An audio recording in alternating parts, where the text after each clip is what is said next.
Good morning all of you. हम अपना chapter 7 आपदा प्रबंधन शुरू करेंगे। इसमें हम यहाँ तक कर चुके हैं। अब हम आगे करेंगे चक्रवात। समुद्री तापमान में वृद्धि, उच्च सापेक्षिक आर्द्रता तथा वायुमंडलीय अस्थिरता के कारण जब समशीतोष्ण तथा उष्णकटिबंधीय अक्षांश के गर्म महासागरों में निम्न वायु दाब उत्पन्न होता है तो चक्रवात आते हैं। उत्तरी अर्धगोलार्ध में चक्रवात सामान्यतः घड़ी की सुई की दिशा में बहता है, जबकि दक्षिणी अर्धगोलार्ध में घड़ी की सुई के विपरीत दिशा में बहता है। भारत का संपूर्ण पूर्वी तटीय क्षेत्र चक्रवर्तीय क्षेत्र है।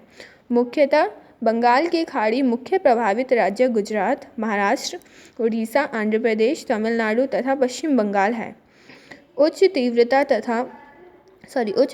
का उष्णकटिबंधीय चक्रवात बंगाल की खाड़ी तथा अरब महासागर में पाया जाता है।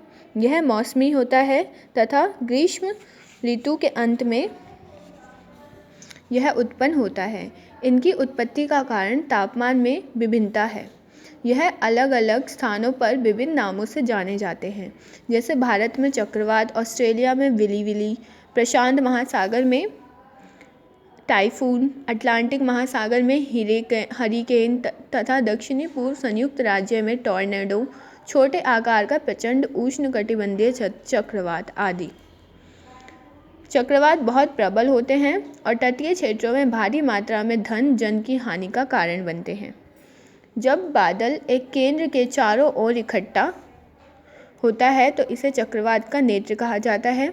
यह सामान्यतः शांत तथा अच्छे मौसम से घिरा होता है। तो देखिए चक्रवात क्या होता है। समुद्री तापमान में जब क्या होता है, टेम्परेचर में वृद्धि होती है, टेम्परेचर बढ़ता है समुद्री तापमान का, और उच्च आपेक्षिक आर्द्रता जो ह्यूमिडिटी होती है वो बढ़ती है, और जो वायुमंडल है, जो एटमॉस्फेयर है वो अस्थिर होता है। तो उसकी वजह से क्या आता है, चक्रवात आता है।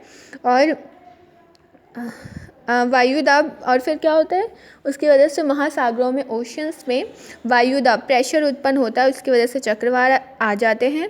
उत्तरी अर्धगोलार्ध चक्रवात में क्या होता है, घड़ी की सुई की तरह यानी क्लॉकवाइज ऐसे घूमता है, और जो दक्षिणी अर्धगोलार्ध है वहाँ पे घड़ी की विपरीत दिशा में ऐसे घूमता है, घड़ी की विपरीत दिशा के सुई, जैसे घड़ी की दिशा ऐसे करके घूमती है ना, ऐसे करके, ठीक है, पर तो दक्षिणी वाला इस तरीके से घूमता है, ठीक है, उल्टा। तो यह उत्पन्न होता है, इसकी उपस्थिति का कारण तापमान में विभिन्नता है। चक्रवात का कारण क्या है, तापमान में विभिन्नता होना, और यह अलग अलग स्थानों पर अलग अलग नामों से जाना जाता है। जैसे भारत में चक्रवात बोलते हैं, ऑस्ट्रेलिया में विली बोलते हैं, प्रशांत महासागर में इसको टाइफून बोलते हैं, अटलांटिक महासागर में हरिकेन बोलते हैं, और दक्षिणी पूर्व संयुक्त राज्य में टोर्नेडो। तो इस तरीके से इसके अलग अलग नाम हैं, ठीक है। और ये जो देखो चक्रवात है उसके आसपास देखो, ये बादल जैसा वाइट है ना, ये बहुत अच्छे मौसम से घिरा होता है, इसी को बादल बोला जाता है। और ये जो बीच में है इसको आई बोला जाता है, ठीक है, चक्रवात का। Thank you all of you for listening me. आगे हम अगली क्लास में करेंगे।